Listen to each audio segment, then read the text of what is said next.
Biarlah saya sedikit menjadi tanda atau petanda signifier, dan bangsa yang kita cintai ini sebagai penanda signified di bidang pers.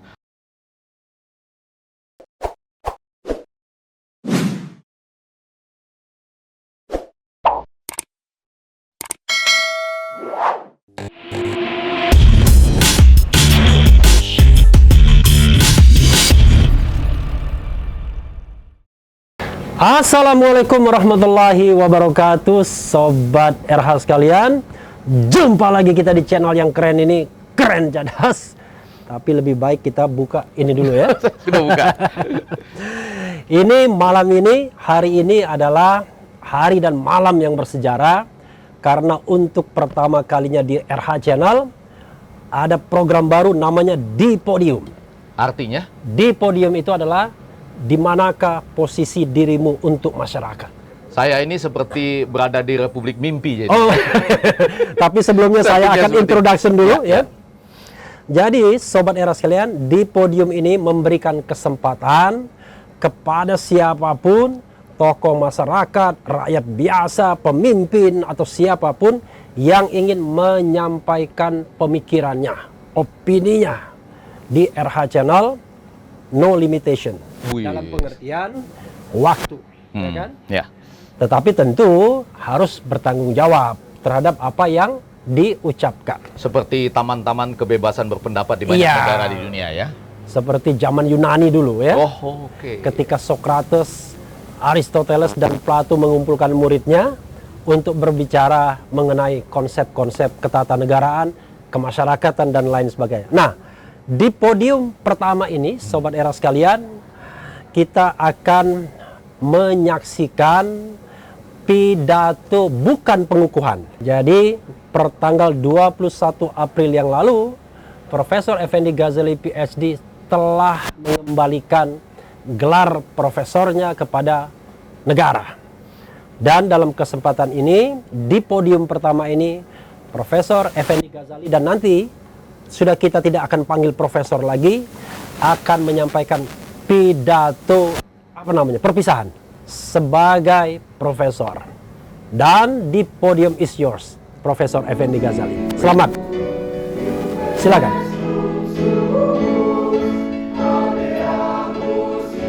Assalamualaikum warahmatullahi wabarakatuh. Shalom, Om Swastiastu, Namo Buddhaya, salam kebajikan. Pertama-tama, mari kita doakan saudara-saudari kita yang gugur dalam tugas di KRI Nanggala. Semoga diterima di sisi Allah Subhanahu wa Ta'ala. Amin ya Rabbul Alamin. Pidato saya ini sama sekali tidak banyak artinya dibanding pengabdian hebat yang mereka jalankan. Pidato pengukuhan guru besar saya tahun 2019 dulu berjudul Algoritma Komunikasi Politik yang Menyatukan Indonesia. Ada di YouTube Negeri Jernih. Kali ini pidato perpisahan saya berjudul Dari Pres Menuju Dispres dengan analisis kasus penyelundupan benih lobster 10 triliun per tahun. Sidang pemirsa dan pembaca yang saya muliakan, ada 4 pertimbangan kenapa pidato perpisahan guru besar ini saya sampaikan. 1. Kalau ada kesalahan ketika saya dianggap mendukung UMKM mendapat keadilan kuota bansos, biarlah nistanya ke pribadi saya, tidak berimbas pada gelar profesor dan tempat mengajar saya, utamanya UI dan UPDMB. Begitu pula entah apalagi fitnah dan hoax yang mungkin diarahkan kepada saya, karena apa yang mau saya ceritakan di sini, jangan sampai nanti berimbas pada mereka UI, punya moto veritas, probitas, dan justisia yang saya hormati.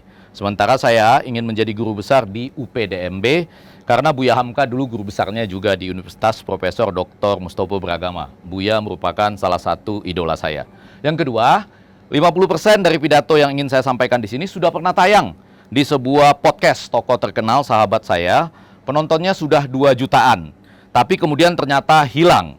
Katanya dengan sukarela, tapi ini bisa menggambarkan kekuatan dari kelompok yang sudah beberapa bulan ini saya coba ceritakan. Awalnya saya tidak percaya bahwa ada nama-nama demikian yang terlibat, tapi lama-lama data menunjukkannya makin kuat dan sebetulnya banyak yang tahu. Di antara Anda di sektor kelautan amat banyak yang tahu, tapi amat banyak yang takut juga mungkin. Saya berharap tayangan di kanal Refli Harun ini tidak pernah bisa diminta dihapus. justru demi konstitusi kita, karena Bung Refli kan pembela konstitusi. Alasan ketiga, semua fakta dan data yang saya sampaikan di sini adalah pemantik atau trigger agar Anda, sidang pemirsa dan pembaca, bisa segera melakukan eksplorasi di Google atau platform lain. Tolong cek kutipan-kutipan, media, gambar, dan angka. Yang keempat, semua ini saya sampaikan dengan niat baik, bertujuan menatap ke depan, forward looking, karena semua insan akademis juga umumnya punya keterbatasan metodologis. Kesempurnaan hanya pada Yang Maha Kuasa. Saya juga jujur takut pada kelompok penyelundup ini yang sampai bisa seperti mengelabui pers begitu lama. Di sisi lain, Ilham Bintang, Ketua Dewan Kehormatan PWI Pusat, pernah berkontemplasi menyatakan bahkan 100 tahun lagi belum tentu pers kita bisa diperbaiki dengan baik. Dengan itu kita mulai bagian pertama pidato ini. Bagian pertama judulnya dari press menuju dispress. Istilah ini orisinil dari saya sendiri. Awalan dis berarti off atau terpisah dari atau bukan sama lagi kualitasnya. Ini sama dengan istilah order teratur menjadi disorder. Dislokasi bahu. Jadi kalau Anda mengalami dislokasi bahu, berarti bahu Anda tidak pada tempatnya. Atau diskualifikasi artinya sudah dikeluarkan dari suatu kualitas atau pertandingan tertentu. Kalau dibawa ke bahasa Inggris juga bagus. Dispress bisa berarti distorted press atau pers yang mengalami distorsi. Artinya mentally and morally twisted, sengaja dipelintir. Kenapa press atau pers dalam bahasa Indonesianya bisa menuju dispress? Fenomena ini ada di dunia, walau memang menggila di negara dengan pendidikan yang kurang baik, terutama karena mengedepankan kecepatan, saling berlomba upload atau unggah berita lebih dulu. Akibatnya, akurasi dan kode etik ditinggal jauh. Di sisi lain, strategi clickbait atau memakai judul sensasional semakin menggila, padahal itu adalah cermin kemiskinan kreativitas. Profesor Dennis McWell, maha guru penguji disertasi saya, sudah lama resah dengan semua ini. Pencipta grand theory antara lain bidang mass communication, media performance, media responsibility, media accountability, and audience analysis, khawatir bagaimana kita harus mengajarkan jurnalisme pada era media baru ini. Di sekolah-sekolah yang baik saja kita khawatir, apalagi jika tidak demikian kualitas sekolahnya. Belum lagi kalau orang bisa mengaku sebagai bagian pers tanpa pendidikan yang baik. Tokoh pers nasional almarhum Jakob Utama, menurut tulisan Ilham Bintang di Kumparan 10 September 2020, sangat mencemaskan kekurangan huruf I yang harusnya ditambahkan pada prinsip 5W dan 1H. Beliau sangat khawatir kehilangan huruf I atau I, singkatan dari impact, yaitu dampak yang dalam.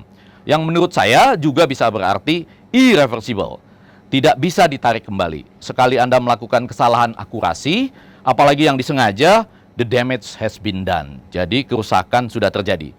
Fenomena baru yang bisa saya sampaikan di sini yaitu dispress atau pers yang sebetulnya sudah bukan pers lagi, bisa pula terjadi karena berbagai kerjasama dengan media, baik kerjasama dengan redaksi serta pengadaan buzzer yang masif. Ini akan saya sampaikan pada bagian kedua dengan contoh nyata mafia penyelundupan benih lobster. Walau harus digarisbawahi, masih tetap banyak media dan jurnalis yang baik, termasuk Anda yang sedang menonton tayangan di podium ini. Bagian kedua, dispress, media menjadi hilang penciuman. Ada beberapa fakta yang perlu Anda catat dan Google pelan-pelan, baik siapa yang mengatakan serta angka-angkanya. 1.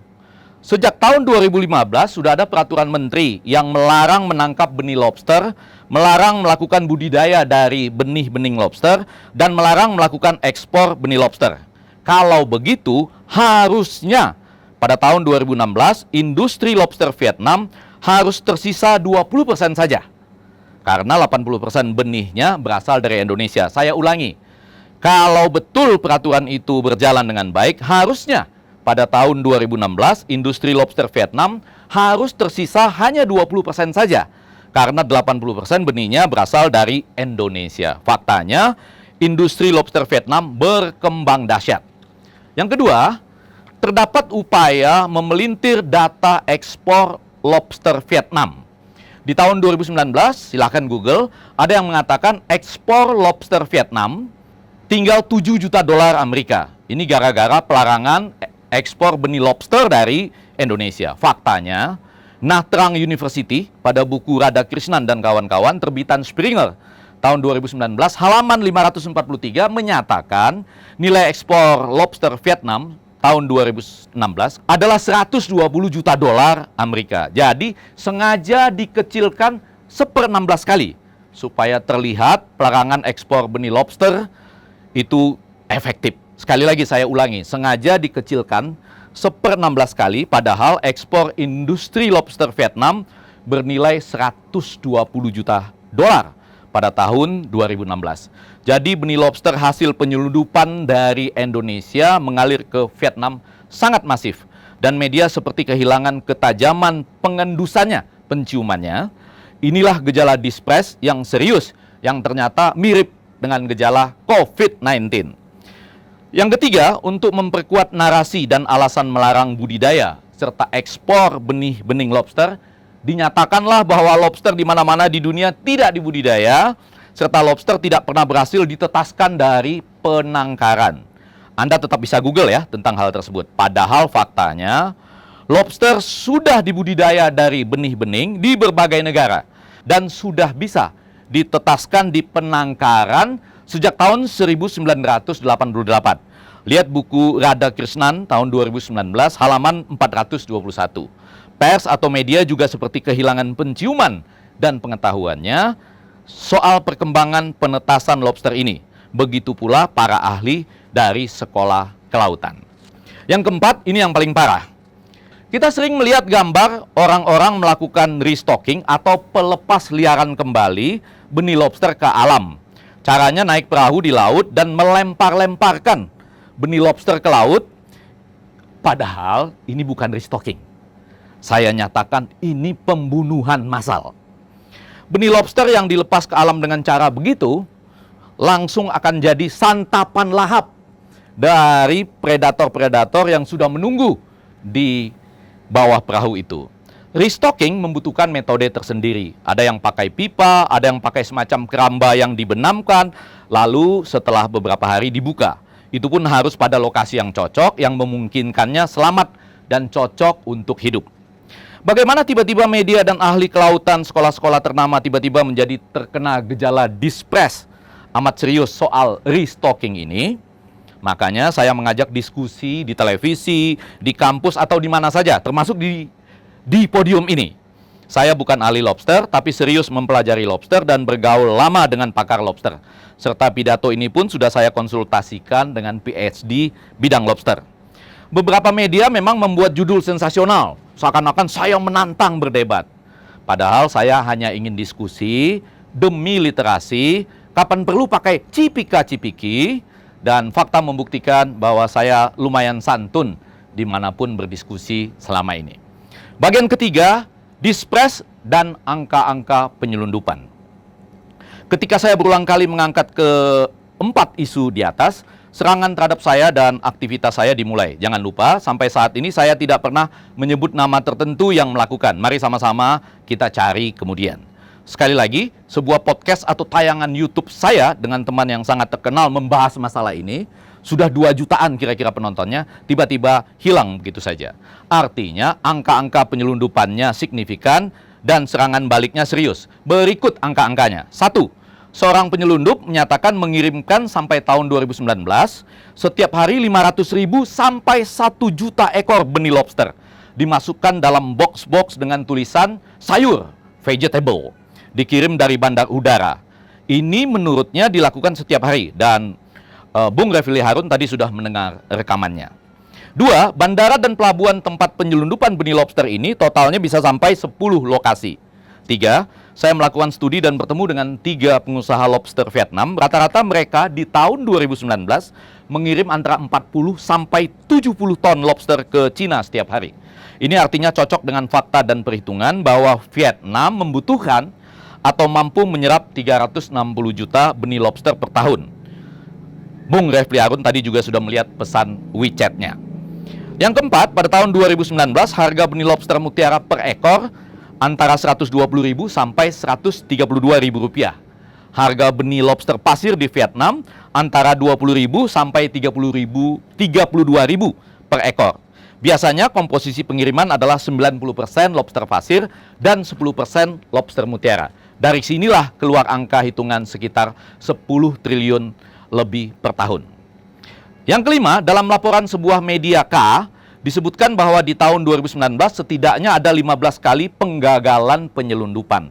Di media lain, seorang narasumber menyatakan yang berhasil diselamatkan adalah lebih dari 1 triliun. Jadi 15 kali digagalkan entah pada 1 tahun atau pada setiap tahun bernilai lebih dari 1 triliun. Jadi nilainya per tahun logis mendekati sekitar 10 triliun. Belum lama, Kementerian Kelautan menyatakan bahwa penyelundupan benih lobster makin marak setelah ekspor resmi ditutup kembali. Sejak 25 Desember 2020 hingga awal April 2021, yang berhasil digagalkan senilai 209 miliar. Berapa yang lolos dan akhirnya mengalir sampai ke Vietnam? Para pemerhati menyatakan belajar dari pengalaman tahun-tahun sebelumnya, perbandingan antara yang berhasil digagalkan dan yang lolos antara 1:5 hingga 1:9. Yang keenam, tentu juga sedang dibuat upaya-upaya untuk mematahkan penjelasan saya ini, tetapi itu sangat bagus untuk perkembangan civil society dan kami tunggu di podium. Bagian keempat, bagian akhir, apa yang mesti dilakukan? Serangan untuk meruntuhkan nama saya sehingga tidak bisa lagi meneriakkan penyelundupan benih lobster ini tampak seperti acak, tapi sebetulnya jelas polanya. Tampak seorang dirijen yang menulis semacam rilis, lalu yang lain ikut ramai-ramai mengeroyok. Ada 2 frasa utama yang gampang dikenali. Frasa A, berdasarkan informasi, Effendi Ghazali mendapat 162.250 kuota bansos pada tahap pertama dengan operator atau afiliasi CV hasil bumi. Frasa B, hal ini mematahkan pengakuan Effendi Ghazali setelah menjadi saksi di KPK bahwa Saya ingin menyatakan beberapa poin berikut ini. 1, tidak ada masalah saya mau dipanggil jadi saksi di KPK atau di institusi apapun. Saya sayang KPK, saya siap untuk datang. Yang kedua, tapi pada saat yang sama, seperti benar-benar terencana, keluarlah BAP, berita acara pemeriksaan di media sosial, isinya tentang tadi, bansos tahap pertama April-Mei 2020, dan ada nama saya dengan kuota 162.250, dan puluhan media menulis persis seperti frasa A tadi. Berdasar informasi, Effendi Ghazali mendapat kuota 162.250 bansos pada tahap pertama.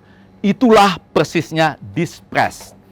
Apa yang Anda maksud dengan berdasar informasi? Bukankah kode etik pers mengharuskan verifikasi? Bagaimana kalau tidak ada kuota dengan angka 162.250 itu pada tahap pertama bansos, BAP palsu atau BAP yang terperiksanya bohong itu sendiri sebetulnya cukup tinggi nilai humornya.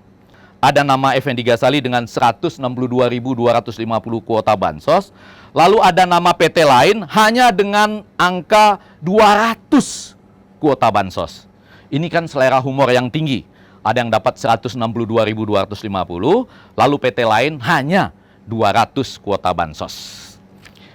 Yang ketiga, seorang juru bicara kementerian mempersoalkan peranan saya di masa lalu sebagai penasihat ahli dan ketua Komisi Konsultasi Publik di Kementerian Kelautan. Saya ingin menjawabnya di sini dengan pelan-pelan. Kami sudah mendengarkan pemangku kepentingan berkali-kali dari pagi sampai jam 21 malam. Hanya untuk mendengarkan mereka dengan sungguh-sungguh secara genuine. Saya rasa langkah terbaik ke depan adalah pertama, mendengar apa kata Komnas Kajiskan, Komnas Kajian Sumber Daya Ikan. Mereka harus bulat dengan metodologi teruji, menyatakan berapa stok benih lobster kita dan berapa yang boleh diambil. Jadi jangan ada fitnah bahwa penasihat ahli yang menentukan kuota. Dalam draft kami serta dalam peraturan Menteri nomor 12 tersebut jelas kuota ditentukan Komnas Kajiskan.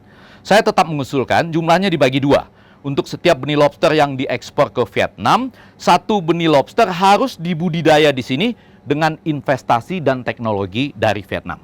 Saya sudah berbicara dengan pengusaha lobster sungguhan dari Vietnam, difasilitasi konjen kita di Ho Chi Minh City, Bapak Hanif, dan mereka mau melakukannya. Jadi kita dapat alih teknologi dan dapat aliran investasi seperti keinginan Bapak Presiden. Video saya dari Vietnam November 2019 sudah bercerita tentang wajib investasi budidaya lobster 1:1 di Indonesia ini. Saya sudah melakukan studi ke Cina Agustus 2019 dan mereka menyatakan pasar Cina siap menyerap hasil budidaya Vietnam dan Indonesia walau jumlahnya menjadi hingga 150%. Jadi koperasi, himpunan nelayan, teman-teman civil society, NU, Muhammadiyah dan lain-lain bisa melakukan budidaya lobster secara luas. Paling-paling harga sedikit turun karena stok agak berlebih. Tapi jika kuantitasnya bertambah, maka hal ini menjadi imbang. Dan dengan harga yang lebih murah, maka pelan-pelan saya katakan, dengan harga yang lebih murah, rakyat Indonesia betul-betul bisa menikmati makan lobster. Bukan hanya mendengar ribut-ributnya saja setiap hari. Yang kelima, salah satu kisah paling mutakhir adalah saya sebut fenomena kedipan mata. Dan ini hanya di podium bisa saya ceritakan. Saya mendengar kisah dari sumber terpercaya bahwa seseorang yang dulu di Senayan kemudian ikut mencoba ekspor benih lobster, datang menemui seorang pejabat tinggi. Dia mengeluh, "Pak, saya sudah bangun infrastruktur budidaya, tapi kok sekarang ekspor benih lobster ditutup lagi, Pak?" Si pejabat tinggi menjawab, perhatikan gestur saya. Si pejabat tinggi menjawab, "Ya memang kita tutup." Tapi dia mengedipkan mata pada tokoh mantan Senayan ini. Ini yang terkait dengan dispres tadi. We know what you did last summer. Jika gaya kedipan ini terus berlangsung, artinya permainan politik tingkat tinggi terus berlangsung. Dan nanti di sekitar Juli sampai akhir tahun, industri lobster Vietnam tidak akan tinggal hanya 20% sebagaimana seharusnya. Penutup, Bapak Ibu, sidang pemirsa dan pembaca yang mulia. Ada pers kita yang sedang mengalami dispres pada saat ini dengan contoh tadi kehilangan penciuman pada penyelundupan benih lobster bernilai sekitar 10 triliun per tahun atau mendekati 40 sampai 50 triliun sejak tahun 2015. Mengenai dispres ini, saya simpulkan ini gejala melanda dunia, apalagi negara dengan pendidikan yang kurang baik. Di luar itu saya yakin masih banyak media dan jurnalis yang baik, teman-teman yang sedang menyaksikan. Dewan Pers Indonesia sudah menjatuhkan pelanggaran kode etik pada media yang memuat frasa yang saya sebutkan tadi, frasa A, berdasarkan informasi, Effendi Ghazali mendapatkan 162.250 kuota bansos pada tahap pertama. Namun jejak digitalnya, jadi jejak digitalnya masih ada pada media lain yang artinya harus dilaporkan satu demi satu dan mungkin berlangsung panjang hingga akhir tahun. Saya menunggu mungkin akan ada fitnah atau hoax bahwa saya memberi rekomendasi perusahaan entah apalah, barangkali ekspor benur. Mudah-mudahan nanti fitnahnya pakai metode baru, jangan metode yang lama. Jadi tolonglah diundang dulu perusahaan tersebut ke sidang pengadilan, baru dikonfrontir dengan saya. Jangan seperti yang kemarin, saya saja yang dipanggil, perusahaannya tidak.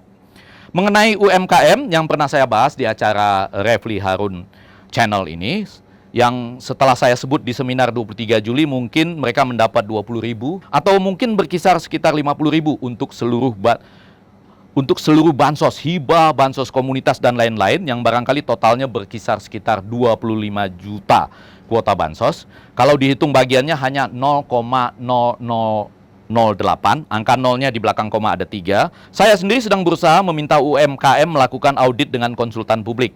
Mengingat sembakonya dibeli bulan Mei dan Juni, lalu baru terangkat bulan Oktober atau November. Ada biaya modal di depan, biaya rutin pengecekan, biaya merapikan per paket, biaya fumigasi beras, biaya minyak pecah, biaya pegawai untuk melakukan itu, biaya sewa gudang, biaya penggantian tas merahnya, dan lain-lain.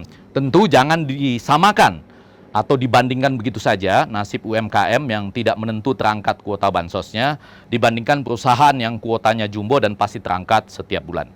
Mengenai ekspor benih lobster, saya yakin, dan ini perlu saya garis bawahi, dari hasil konsultasi publik berkali-kali sampai tengah malam, yang terbaik adalah Komnas Kajian Sumber Daya Ikan, Komnas Kajiskan, menghitung persis berapa benih-benih yang boleh diambil dari alam Indonesia. Lalu saya usul dibagi dua, Untuk setiap 1 ekor benih lobster yang dikirim secara resmi ke Vietnam, 1 ekor benih wajib dibudidaya di Indonesia dengan investasi dan alih teknologi dari Vietnam. Jadi bangsa kita tidak lagi semata-mata selalu berpikir ekspor benih-benih lobster. Namun 1 tahun kemudian sudah bisa ekspor lobster pasir konsumsi. Dan 2 tahun kemudian ekspor lobster mutiara ukuran konsumsi. Serta rakyat Indonesia bisa betul-betul ikut makan lobster dan tidak hanya dengar-dengar ribut soal lobster. Ada juga pilihan kedua, yaitu menutup ekspor benih lobster sama sekali. Ini boleh juga kalau negara hadir mengatasi penyelundupan sepenuh hati. Karena hukumnya sederhana. Kalau ekspor dibuka, pemain jadi banyak, zona kenyamanan penyelundup terganggu. Jika ekspor ditutup, pemain tinggal penyelundup yang berpengalaman dan harga jadi tinggi. Kenapa saya tidak melaporkan hal ini secara resmi? Saya sendiri takut akan perlindungan saya. Jujur, saya takut menghadapi kelompok yang begitu besar ini. Saya berharap DPR memulai kesempatan dengar pendapat dengan seluruh pemangku kepentingan ya, soal bagaimana mencegah penyelundupan benih lobster ini. Ini untuk melawan suara miring bahwa beberapa anggota Senayan ada di belakang upaya tidak langsung mendapatkan biaya politik dan persiapan pemilu dari ekspor benih lobster. Memang gara-gara COVID, pertumbuhan ekonomi minus atau susah. Sementara politik, apalagi persiapan pemilu, diasumsikan selalu butuh uang segar, fresh cash. Dan dari benih lobster, selalu tersedia atau selalu siap uang segarnya. 1 ekor benih-benih lobster mutiara saja berkisar antara $7 Amerika hingga 120.000 hingga 130.000 rupiah. Saya yakin DPR masih penuh semangat untuk melawan penyelundupan. Di ujung pidato perpisahan ini, saya tetap akan mengundurkan diri sebagai guru besar dengan alasan singkat. Biarlah saya sedikit menjadi tanda atau petanda signifier, dan bangsa yang kita cintai ini sebagai penanda signified di bidang pers. Jadi setiap tahun kita tetap akan memperingati Hari Pers Nasional serta memberi penghargaan termasuk pada lomba-lomba karya jurnalistik. Namun saya bolehlah menjadi semacam petanda kecil bahwa masih ada kegagalan kita dalam memperbaiki kondisi dispres yang melanda dunia. Bahkan kata Ilham Bintang perlu terus kita perbaiki walau mungkin butuh 100 tahun ke depan. Akhirnya saya harus mohon maaf pada Universitas Profesor Dr. Mustopo Beragama. Mungkin merekalah yang paling terganggu. Tapi saya janji insya Allah akan membantu agar seorang lektor kepala bisa segera menjadi profesor, terutama membantu bekerja sama mengenai tulisan jurnal internasionalnya. Kini saya harus berterima kasih sebesar-besarnya atas semua dukungan teman-teman dan kolega. Bapak Ilham Bintang, Bapak Wina Armada yang saya anggap adalah profesor nyata dalam hukum media, Profesor dan Bapak Thomas, Profesor Rudi, Profesor Andriansah, Profesor Paiman, Profesor Triyuni, Profesor Bambang, Profesor Martani, Profesor Hik, Datuk KI, Bang Refli, Bang Ade, Mbak Nina, Hendriani, Bu Yunita, Bang Hendardi, Halid Muhammad, Tama, Edwin, Lisa, Paskalis, Abung, Mas Yudi, Bu Ipi, segenap Dewan Pers, Profesor Emnu, Arif Zulkifli, Agus Sudibyo, budayawan Kang Ais, Uda Akmal, Welnaldi, Bu Yani, Uda Amsari, Bro Jos, dan begitu banyak nama yang tidak bisa disebut satu persatu, serta teman-teman jurnalis. Kita tetap akan bekerja sama dalam bidang lain, serta secara kreatif tetap ingin memperbaiki pers Indonesia dan memberantas penyelundupan benih lobster Indonesia. Saya tetap terbuka diskusi dengan siapapun, mantan menteri, para ahli yang jauh lebih spesialis dan hebat dari saya, jurnalis, dan lain-lain dengan santai dan santun. Mohon maaf atas segala kekurangan saya selama ini, biarlah saya yang mengalah. Wassalamualaikum warahmatullahi wabarakatuh. Shalom, Om Santi Santi Santi Om, Namo Buddhaya. Terima kasih. Waduh. Ya, Sobat RH sekalian, saya tidak tahu apakah saya pantas untuk bertepuk tangan atau tidak, karena ini bukan pidato pengukuhan, tapi pelepasan. Banyak sekali orang yang mau gelar guru besar, bahkan kadang-kadang membayar untuk mendapatkan guru besar tersebut atau memanfaatkan jabatan publiknya. Tetapi hari ini Effendi Ghazali, PSD-nya tetap tidak bisa ditanggalkan karena itu adalah pencapaian akademik yang harus diperoleh dengan bersusah payah,